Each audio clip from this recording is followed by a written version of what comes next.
Hi, I'm Brian Moran, founder of Government CIO. Welcome to Government CIO Magazine. Hi, this is Hillary Wax for Government CIO Magazine. Today we will be speaking with Robert Breeze, the Chief Information Officer from the Department of Energy.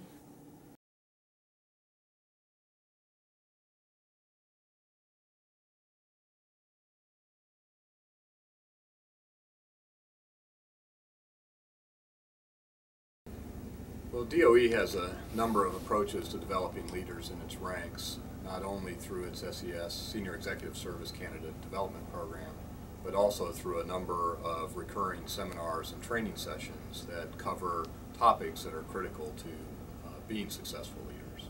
And so we encourage all of our mid-grade and senior managers that aspire to be leaders to attend those.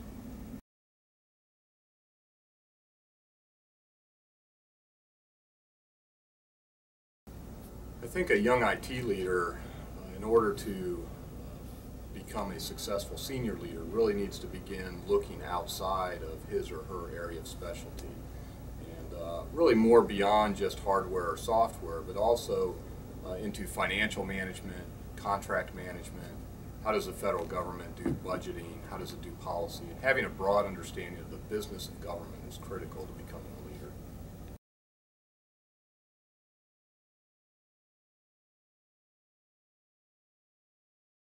Well, regardless of how tough the budget time frame is, our agency tends to take a look at the overall budget and draw out a portion of that to set aside for educational and training opportunities.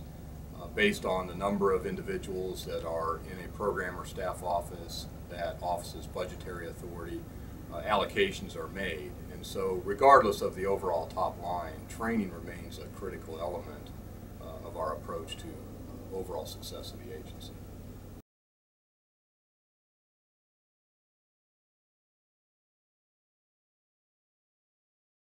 For the most part, prioritization of training for the agency is handled at the individual program office or staff office level.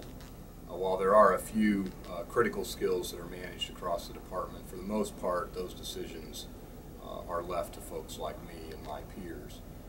And then we really take a look at our strategic initiatives, where we think our workforce is today, where we expect it to be in the future, and then align those training opportunities and those individuals up.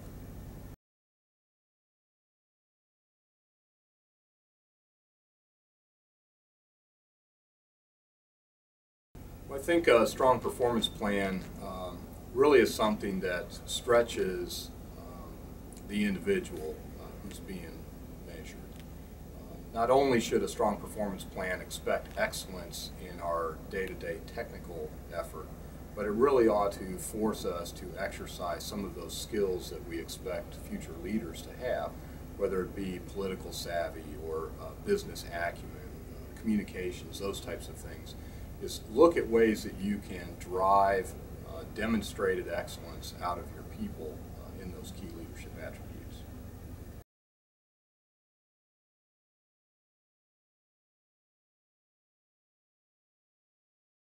Making the transition from a technical subject matter expert to a leader can be pretty trying on people. For some folks it's natural, for some folks it's pretty hard. I think critical to making that transition is thinking about being in your boss's position and working to create products, to have conversations that are geared to those things that are important to your boss. Having a conversation or delivering a paper that is written in the types of language or terms you use with your peers isn't always productive for your boss. So leading up and learning to think, trying to think like your boss, I think, is important.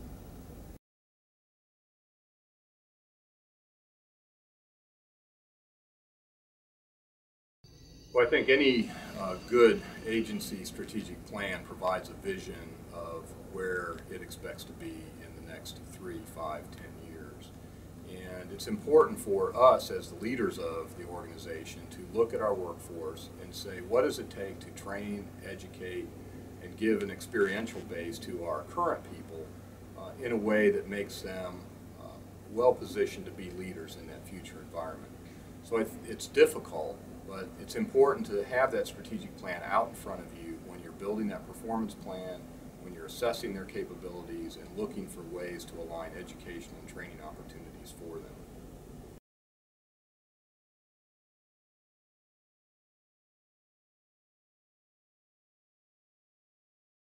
Well, within the Department of Energy, we probably have a slightly unfair advantage in responding to changes in technology with the assets we have in the national laboratories. But within the Office of the Chief Information Officer, we've established a Chief Technology Officer position. We have an Office of Technology Evaluation, and we work very closely with the technology experts in the labs and across the rest of government. But I think being aware of the environment, staying in tune with the market, and leveraging the resources that you have across your agency, and every agency does have a lot of technical expertise, to help you stay attuned with those and look for opportunities to leverage them is important.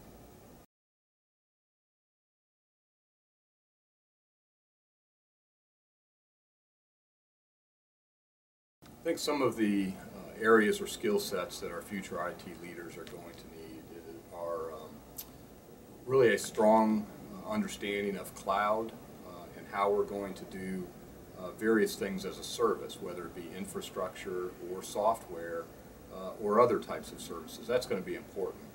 I think the second thing is that they have to have a strong understanding of security and knowing how to ensure that security is considered in almost every decision that they make. Mission effectiveness always comes first, but security is almost always second. I think the other piece that they need to have, other than the normal soft skills, is a strong understanding of contract administration and service management. Because in the future, we're going to be managing a lot more contracts and services than we are actual stacks of hardware and software.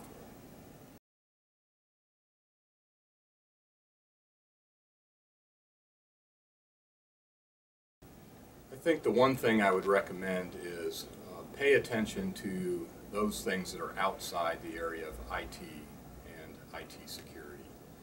I'll go back to my previous comments about budget and the business of government. It is critical that our future leaders understand how businesses operate, how they deliver value, and what the machinery elements are that deliver that. And that's budget and policy, human capital, and those types of things. And people need to pay attention to that early in their careers, because when you get into a position like this, it's almost too late to try and learn.